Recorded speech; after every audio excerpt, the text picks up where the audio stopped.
Hi friends, అందరు ఎలా ఉన్నారు? ఇన్స్టెంట్ అల్లం పచ్చడి చేసి చూపించబోతున్నాను.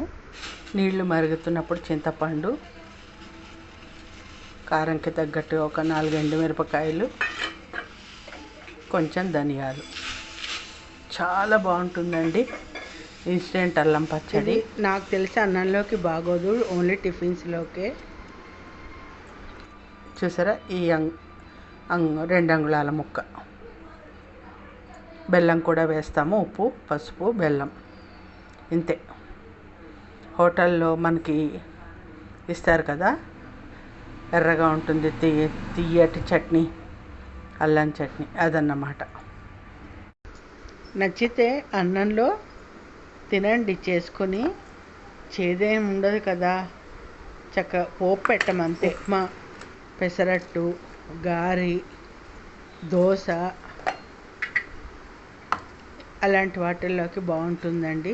చూసారు కదా, మిక్సీ జార్లోకి అల్లం తీసుకున్నాను, ఉప్పు, బెల్లము, నానబెట్టుకున్న చింతపండు, ధనియాలు, ఎండుమిరపకాయలు అన్నీ వేసేసి మిక్సీ పట్టేశాను. సూపర్ టేస్ట్ ఉంటుందండి, పాడవదు కూడా. ఎందుకంటే మనం వేడి నీళ్ళలో నానబెట్టాం కాబట్టి చింతపండు తడి చేత్తోటి కాకుండా మామూలుగా చేసుకుంటే బాగుంటుంది.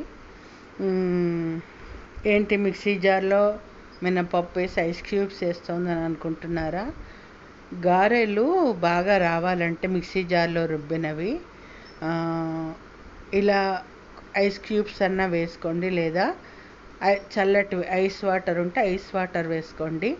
అలాగే ఒక చిన్న అర చెంచాడు సోడా వేసుకోండి.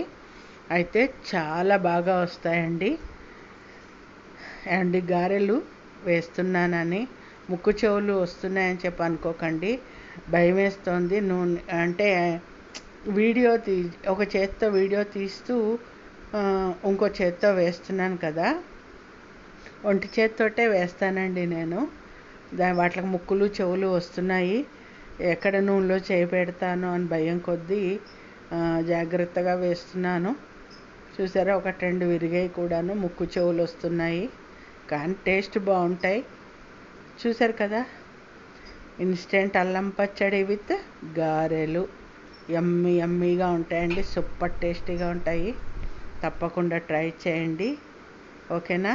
ట్రై చేసి కామెంట్ చేయండి, లైక్ నచ్చితే షేర్ చేసి కామెంట్ చేయండి, సబ్స్క్రైబ్ చేసుకోండి. Thank you. ఇది ఉప్పుడు పిండిలో కూడా బాగుంటుంది ఫ్రెండ్స్, ట్రై